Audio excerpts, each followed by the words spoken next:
Bismillahirrahmanirrahim. Assalamualaikum warahmatullahi wabarakatuh.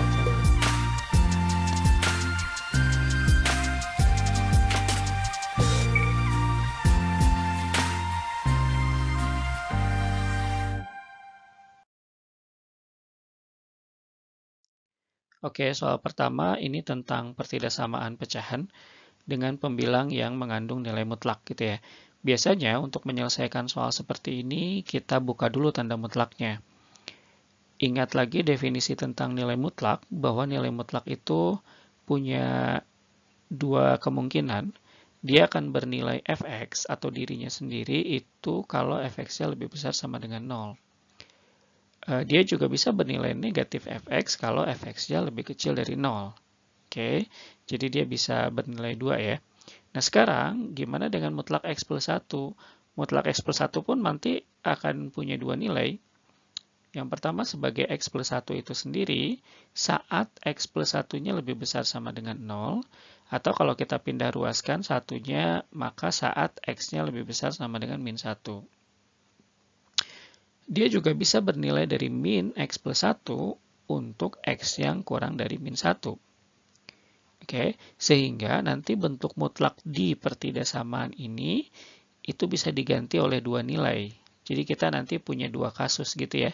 Kasus pertama untuk x lebih besar sama dengan min 1, dan kasus kedua untuk x lebih kecil dari min 1. Nah, yang pertama kita akan coba mulai dari yang x kurang dari min 1. Jadi sekarang untuk x kurang dari min 1 dulu ya. Saat x-nya kurang dari min 1, maka tanda mutlak sekali lagi berubah menjadi min dari x plus 1. Sehingga pertidaksamaannya akan menjadi seperti ini. Nah, kalau kita buka kurungnya, nanti kita akan dapatkan bentuk seperti ini. Min x min 1, min 2x, pembilangnya gitu ya. Lalu kemudian penyebutnya tetap. Kalau dirapihkan lagi, dia akan menjadi seperti ini. Min 3x min 1 dibagi dengan x plus 4, x min 3 lebih kecil sama dengan 0. Nah, ini sudah bentuk pertidaksamaan pecahan biasa, dan sudah ruas kanannya sudah 0, begitu ya. Jadi, kita hanya tinggal mencari pembuat 0 untuk pembilang dan penyebut. Untuk pembilang, yang menyebabkan pembilang itu menjadi 0 kalau x-nya sama dengan min 1/3. Sementara untuk penyebut, itu bisa x sama dengan min 4 atau x sama dengan 3. Begitu ya pembuat 0-nya. Selanjutnya pembuat 0 ini kita tempatkan di garis bilangan. Akan ada 3 titik nih. Di sini x sama dengan min 1/3 tanda bulatannya penuh. Kenapa dia penuh? Karena yang diinginkan adalah kurang dari sama dengan. Jadi dia ada sama dengannya gitu ya. Makanya bulatannya penuh. Sementara 3 sama min 4, walaupun tanda di sini menggunakan sama dengan, tapi karena dia berasal dari penyebut, maka tanda bulatannya selalu kosong. Jadi kalau dari penyebut itu selalu kosong ya bulatannya. Garis bilangan ini berarti menjadi 4 bagian, terbagi menjadi 4, sebelah kanan 3, lalu antara min 1/3 sampai 3, antara min 4 sampai min 1/3, dan lebih kecil dari min 4, atau sebelah kiri dari min 4. Nah, selanjutnya, keempat daerah ini kita uji. Jadi kita ambil perwakilan angka gitu ya, lalu kita substitusi ke sini. Oke. Selain dengan menguji, kita juga bisa lihat sih sebetulnya dari koefisien ya. Jadi koefisien x paling tinggi. Jadi karena di pembilang ini pangkat paling tingginya x-nya negatif gitu ya. Pangkat paling tingginya x-nya negatif, maka tanda paling kanan atau daerah yang paling kanan itu akan bernilai negatif juga. Nah, untuk daerah yang lain tinggal selang-seling deh. Maka nanti kita akan punya tandanya plus, min, sama plus. Oke, bisa juga nanti Matters lihat juga ya tentang materi pertidaksamaan di video yang sudah kita buat sebelumnya gitu ya, supaya lebih detail. Nah, lalu kemudian, karena yang diinginkan adalah tanda yang kurang dari sama dengan 0 atau yang negatif, maka daerah penyelesaiannya adalah yang ini. Yang lebih dari 3 gitu ya, atau sebelah kanan 3, sama yang diantara min 4 sampai min 1/3. Tapi, jangan lupa syaratnya nih, bahwa ini hanya bisa terjadi saat x-nya lebih kecil min 1. Jadi ada syarat x lebih kecil dari min 1. Sehingga daerah penyelesaiannya sekarang itu adalah irisannya atau daerah yang memiliki dua warna kalau di gambar ini ya, yaitu antara min 4 sampai min 1. Nah, karena min 4-nya tidak termasuk, min 1-nya tidak termasuk, maka banyaknya bilangan bulat negatif seperti yang diinginkan soal itu ada dua, min 3 sama min 2 gitu ya. Jadi ada dua. Ini untuk kasus X yang lebih kecil dari min 1. Oke, sampai sini bisa dipahami ya. Nah, lalu bagaimana untuk X yang lebih besar sama dengan min 1? Nah, untuk menyelesaikan ini, kita pun nanti harusnya akan membuat yang seperti ini juga. Jadi pertidaksamaannya kita urai, lalu kita buat garis bilangan juga.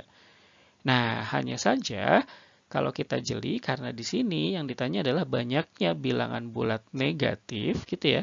Sementara untuk X lebih besar sama dengan min 1, kemungkinan bilangan bulat negatif itu hanya ada satu, yaitu X sama dengan min 1. Begitu ya.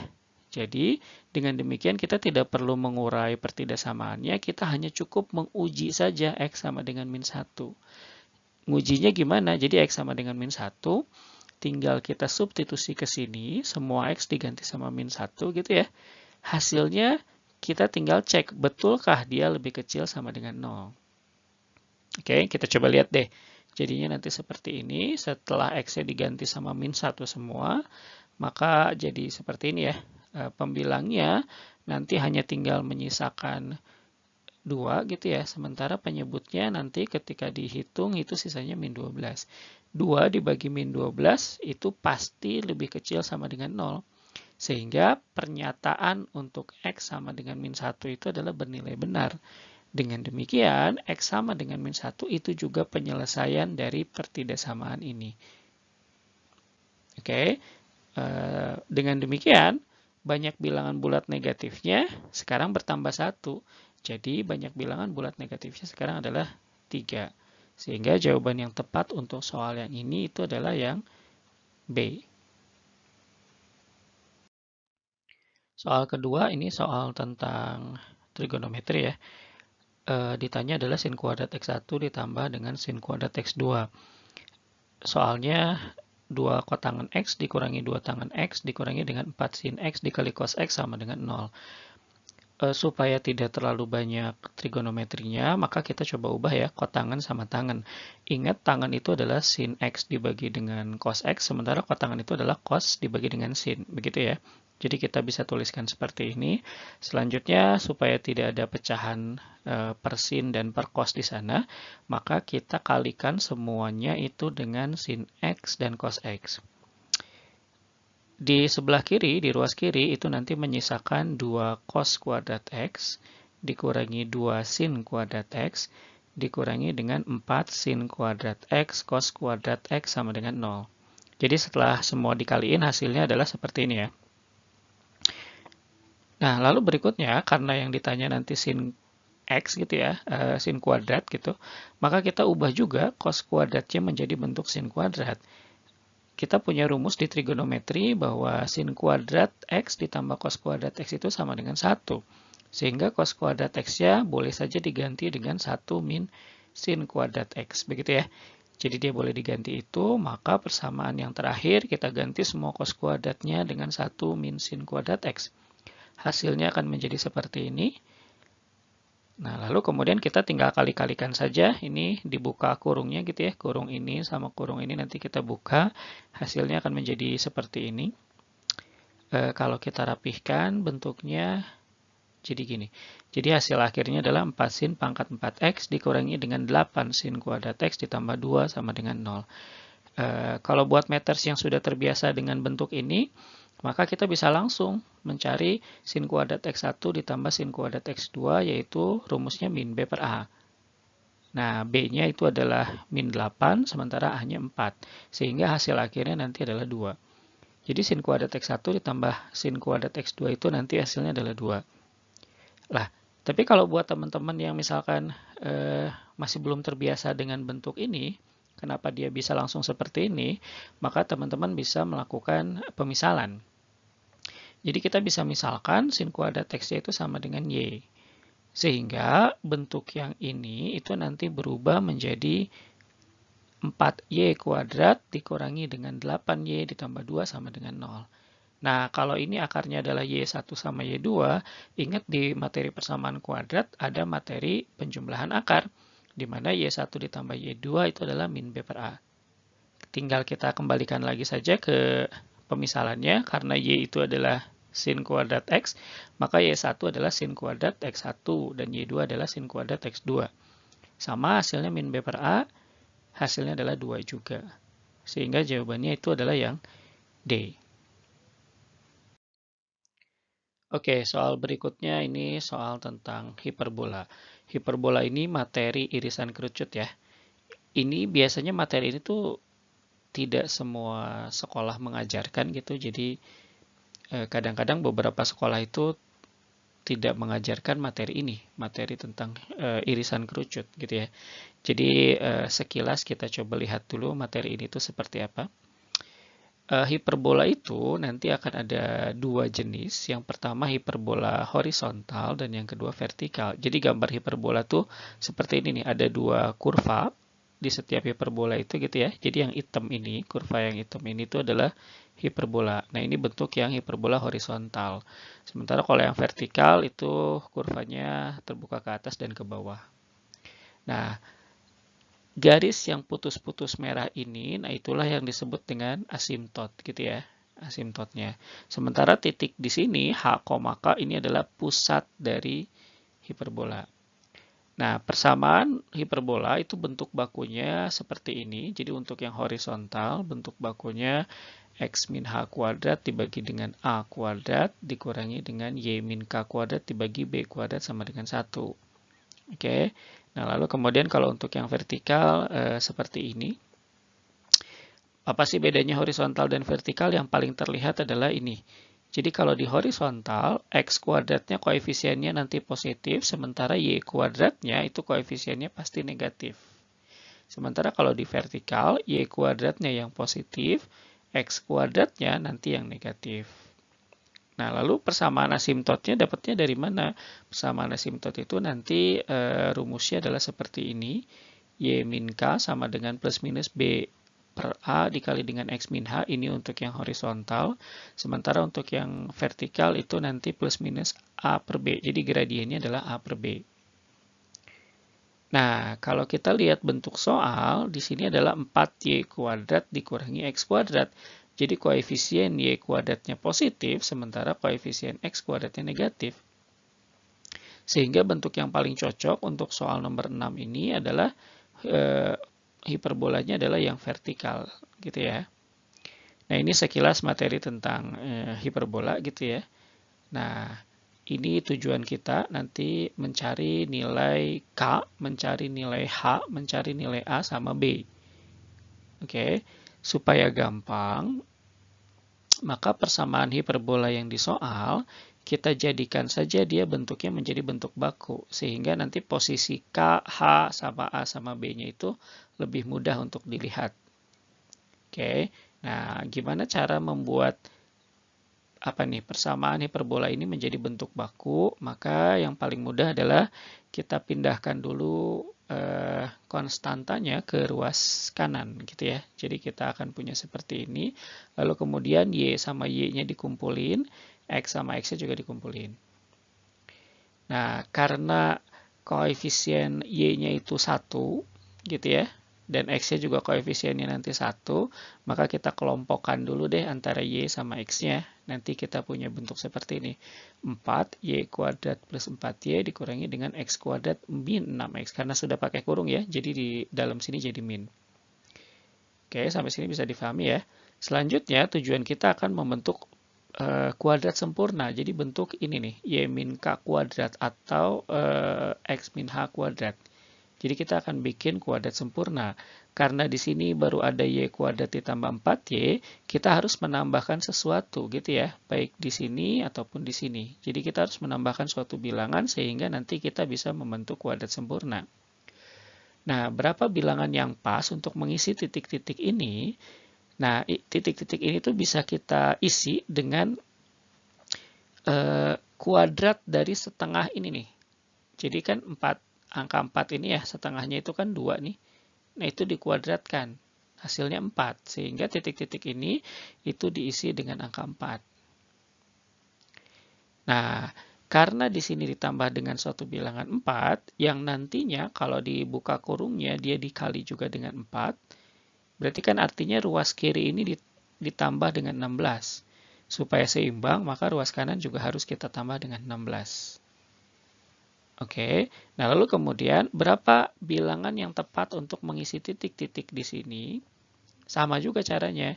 Setengah dari min 6 itu adalah min 3. Oke, dan kalau kita kuadratkan dia jadinya 9. Karena di sini koefisiennya 1, berarti ruas kiri ini kan artinya dia dikurangi 9.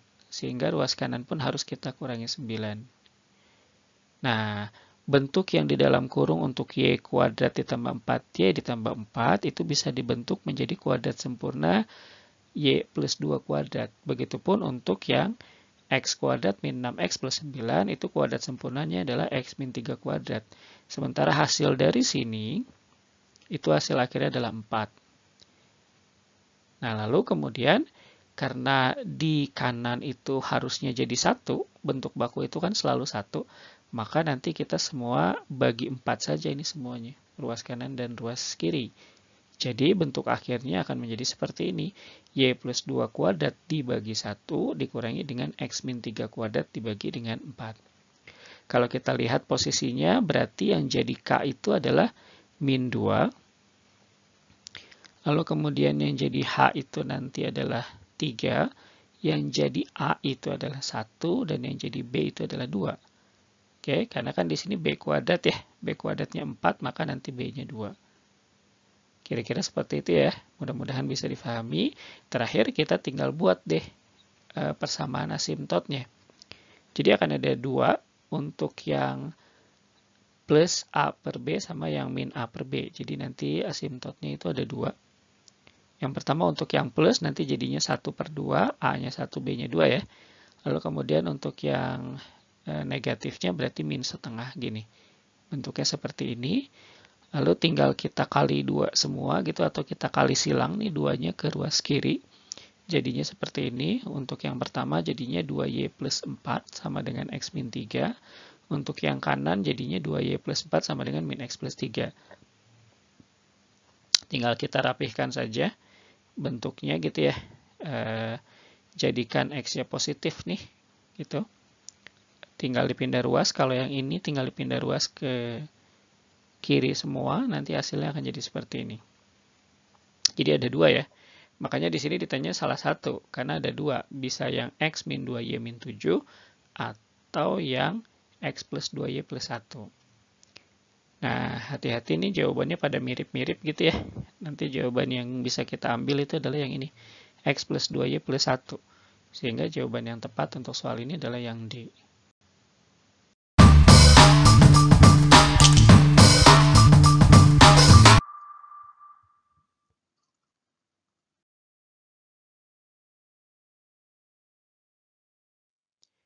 Oke, soal berikutnya ini tentang soal integral gitu ya. Nah, yang membuat soal ini menjadi agak rumit itu dengan pernyataan bahwa f(x) itu adalah fungsi genap. Fungsi genap atau fungsi ganjil, nanti juga ada fungsi ganjil, itu jarang biasanya dipelajari di SMA gitu ya. Jarang juga diajarkan di materi integral. Ini biasanya adanya di kalkulus 1. Kalkulus 1 itu di kuliah tingkat 1, begitu ya. Tapi nggak apa-apa, kita coba lihat dulu apa itu fungsi genap dan apa itu fungsi ganjil.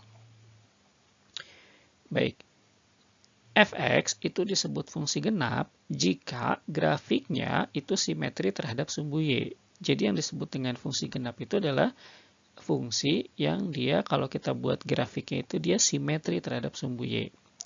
Oke, yang paling gampang contohnya adalah ini. Kita punya y sama dengan x kuadrat. Gambar grafiknya seperti ini. Ini kita kan tahu ya, dia simetri terhadap sumbu y gitu ya. Jadi yang sebelah kanan sumbu y sama sebelah kiri sumbu y itu sama. Atau kayak dicerminkan. Jadi kayak ini x, y ini kayak dicerminkan terhadap sumbu y, nanti jadinya di min x, y gitu ya.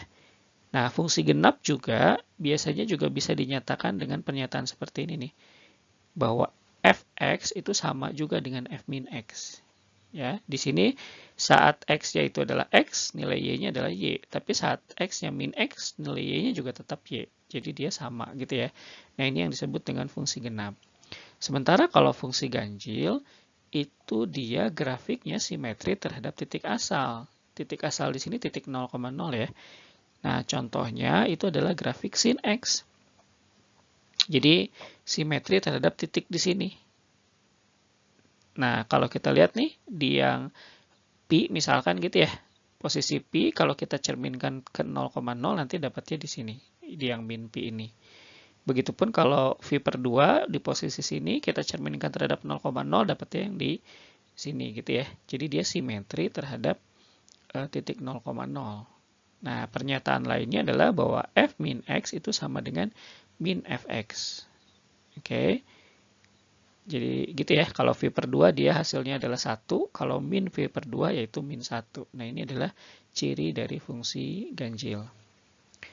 Nah, lalu kaitannya dengan integral seperti apa? Nah, perhatikan ini. Integral untuk fungsi genap, dia mempunyai sifat seperti ini. Jadi kalau integral dari min A sampai 0 gitu ya, dari fx itu akan sama dengan integral dari 0 sampai A, yaitu karena simetri tadi ya. Jadi daerah yang di antara min A sampai 0 itu akan sama nanti dengan 0 sampai A. Oke, kalau diintegralin seperti ini. Akibatnya, kalau kita nanti punya integral dari min A sampai A gitu ya, min A sampai A, kan ini kan bisa kita urai nih, dari min A sampai 0 ditambah dengan 0 sampai A, begitu ya, di sifat integral. Nah, karena ini bernilai sama, maka sama aja kayak 2 kali 0 sampai A itu fx. Jadi kalau untuk fungsi genap, integral dari min A sampai A fx itu sama dengan 2 kali integral dari 0 sampai A fx dx. Nah, sebaliknya, kalau untuk ganjil, integral dari min A sampai 0 itu sama dengan negatif dari integral 0 sampai A. Akibatnya, kalau kita punya integral dari min A sampai A dari suatu fx, maka ini sama aja kayak dari min A sampai 0 ditambah dari 0 sampai A. Tapi karena ini bertolak belakang gitu ya, berlawanan, sehingga nilai ini nanti kalau dijumlahin itu hasilnya 0. Nah, itu bedanya fungsi genap sama fungsi ganjil terkait dengan sifat integralnya. Oke, ini materinya ya, teorinya ya. Nah, lalu kemudian bagaimana dengan soal? Nah, soalnya itu ditanyakan seperti ini, integral dari min 4 sampai 4 fx sin x ditambah 1 dx. Nah, kalau kita kalikan, ini dibuka ya kurung sin x plus 1-nya, nanti kita punya dia fx dikali sin x sama fx gitu ya. Nah, sifat integral kan boleh juga tuh dipisah. Jadi kita pisahin, ini min 4 sampai 4 fx sin x ditambah fx dikali 1 kan fx tuh ya. Ditambah dengan integral dari fx dari min 4 sampai 4 dx. Di soal dikatakan hasilnya 8, maka di sini juga hasilnya 8. Oke, sampai sini mudah-mudahan masih bisa difahami ya. Jadi ingat-ingat lagi nih sifat integralnya. Nah, perhatikan ini, fx itu diketahui di soal adalah fungsi genap. Sementara sin x itu tadi kita tahu dia adalah fungsi ganjil. Fungsi genap, kalau kita kalikan dengan fungsi ganjil, itu hasilnya adalah fungsi ganjil. Dengan demikian, menurut sifat yang ini, jadi kalau kita punya integral dari min A sampai A untuk fungsi ganjil, hasilnya akan 0. Sehingga nilai yang ini, integral yang ini tuh nanti akan menjadi 0. Jadi hanya tinggal menyisakan integral yang ini. Oke, min 4 sampai 4 fx dx sama dengan 8. Nah, min 4 sampai 4 fx, karena fx-nya itu adalah fungsi genap, maka dia sama aja nanti dengan 2 kali 0 sampai 4 integralnya untuk fx dx. Ini mengikuti sifat yang ini. Oke, mudah-mudahan bisa difahami ya. Sehingga nilai dari integral 0 sampai 4 fx dx itu nanti akan menjadi 4. Oke, kalau sampai sini sudah difahami, baru deh kita bisa melihat informasi yang lainnya. Oke, diketahui integral dari min 2 sampai 4 itu nanti 4, kemudian yang ditanyakan integral dari min 2 sampai 0. Nah, perhatikan ini, Integral dari min 2 sampai 4 fx itu bisa kita pecah menjadi dari min 2 sampai 0 ditambah dari 0 sampai 4. Oke, jadi ini sifat integral juga nih. Nah, sekarang karena hasil di soal ini sudah diketahui, integral dari min 2 sampai 4 itu adalah 4, maka hasil dari sini juga hasilnya kan 4, begitu ya. Nah, yang ditanyakan adalah integral dari min 2 sampai 0 fx ini nih. Sementara nilai 0 sampai 4 fx itu kita sudah punya nilainya itu adalah 4. Sehingga nanti kita tinggal substitusi, hasilnya seperti ini, 4 ini tinggal kita pindah ruas, maka integral dari min 2 sampai 0 fx dx itu nanti hasilnya adalah 0. Nah, sebetulnya materi ini tidak terlalu rumit kalau dasar materi tentang fungsi genap dan ganjilnya sudah paham. Tapi ya tadi saya bilang, karena memang fungsi genap dan fungsi ganjil jarang dipelajari di SMA, maka tadi saya tambahkan dulu sedikit informasinya ya. Sehingga nanti kalau untuk soal yang ini, jawaban yang tepat itu adalah yang A. Oke, soal yang terakhir, ini ada fungsi rasional fx atau fungsi pecahan ya. Dikatakan bahwa fx ini mempunyai satu asimtot tegak, dan salah satu asimtot datarnya adalah y sama dengan min 3. Oke, sebelum kita bahas soalnya, kita coba lihat dulu gitu ya, sedikit materinya tentang asimtot ya. Asimtot pada fungsi rasional ax plus b dibagi dengan px plus q. Oke, yang dimaksud dengan asimtot tegak itu adalah nilai x yang menyebabkan penyebut itu menjadi 0. Atau bahasa lainnya adalah pembuat 0 dari penyebut. Karena penyebutnya itu adalah px plus q, maka kita akan mencari nilai x yang menyebabkan px plus q ini itu sama dengan 0. Nah, itulah asimtot tegaknya. Sementara asimtot datar, untuk fungsi pecahan ini nanti ada 3 kasus sebetulnya gitu ya. Untuk dapetin asimtot datar, kita tinggal lihat pangkat tertinggi pembilang dan penyebut. Oke. Atau bahasa lainnya nanti kita mencari limit untuk x mendekati tak hingganya gitu ya. Tapi supaya lebih sederhana, saya tidak akan menggunakan istilah limit. Yang pertama adalah kita hanya tinggal lihat pangkat tertinggi pembilang dan penyebutnya saja. Oke. Kalau pangkat tertinggi pembilang dan penyebutnya sama gitu ya. Kalau di soal ini kan sama-sama pangkat 1 nih, x-nya gitu ya. Maka asimtot datarnya itu hanya tinggal koefisiennya saja, yaitu A dibagi dengan P. Gitu ya, hanya tinggal lihat koefisien depannya saja.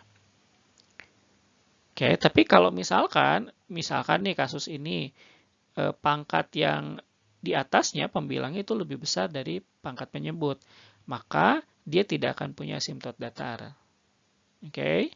Sementara kalau misalkan yang bawahnya atau pangkat penyebutnya lebih tinggi dari yang pembilang, maka adalah asimtot datar itu adalah sumbu x. Jadi nanti ini sedikit ya informasinya ya, bahwa fungsi rasional itu asimtot tegaknya seperti ini, asimtot datarnya seperti ini. Oke. Nah, nanti informasi ini kita coba terapin ke soal. Nah, di soal kita punya fx sama dengan ax plus 5 dibagi dengan akar x kuadrat plus bx plus 1. Kita akan coba lihat dulu yang pertama adalah asimtot tegak. Tadi asimtot tegak adalah pembuat 0 dari penyebut. Jadi penyebutnya kalau kita bikin sama dengan 0, nah kita lihat ya, kalau bikin sama dengan 0 lalu kita kuadratkan, maka kita punya bentuk persamaan kuadrat seperti ini, x kuadrat ditambah bx ditambah 1. Biasanya kalau x-nya kuadrat itu dia punya dua nilai x, x1 sama x2. Tapi karena di soal ini, f itu hanya mempunyai satu asimtot tegak, berarti x-nya cuma ada satu. Atau dengan kata lain, akar-akarnya itu adalah kembar gitu ya, nilai x-nya itu kembar. Nah, akar kembar itu hanya bisa dipenuhi saat diskriminannya sama dengan 0. Diskriminan itu di persamaan kuadrat, itu rumusnya b kuadrat min 4ac. Karena dia pengen sama dengan 0, ya kita tulis ini sama dengan 0. Oke, materinya nanti Matters juga bisa lihat juga tuh di materi persamaan kuadrat ya, untuk lebih detailnya. Yang jadi B-nya itu adalah B, yang jadi A-nya itu adalah 1, dan yang jadi C-nya itu adalah 1. Sehingga nanti kita punya B kuadrat min 4 sama dengan 0. Atau kalau kita pindahkan ruas, B kuadrat sama dengan 4, dan B-nya plus minus 2. Tapi karena syarat B-nya itu lebih kecil dari 0 di soal, maka B yang kita ambil adalah B yang min 2. Oke, dari sini kita sudah mendapatkan nilai B. tugas kita adalah tinggal mencari nilai A, sehingga kita bisa menjawab nilai dari A ditambah 2B. Oke, kita akan gunakan informasi untuk asimtot datar ya. Tadi asimtot datar itu adalah untuk fungsi yang seperti ini gitu ya. Asimtot datar itu kan nanti kita lihat pangkat tertingginya tuh antara pembilang sama penyebut. Nah, karena kita sudah tahu bahwa nilai B-nya min 2, jadi kita substitusikan ke sini. Bentuk yang bawah ini, yang di dalam akar itu juga bentuk kuadrat sempurna. Jadi X min 1 kuadrat kalau kita faktorkan. Nah, X min 1 kuadrat kalau diakarkan itu nanti jadinya mutlak X min 1. Oke, ingat-ingat nih, aturannya seperti ini. Jadi kalau akar dari X kuadrat itu sama dengan mutlak X. Oke, jadi karena ini yang dikuadratin, yang di dalam akar adalah X min 1 kuadrat, maka sama aja dengan mutlak X min 1. Nah, kita sudah mempelajari nilai mutlak ya sebelumnya, bahwa mutlak X min 1 nanti punya dua nilai.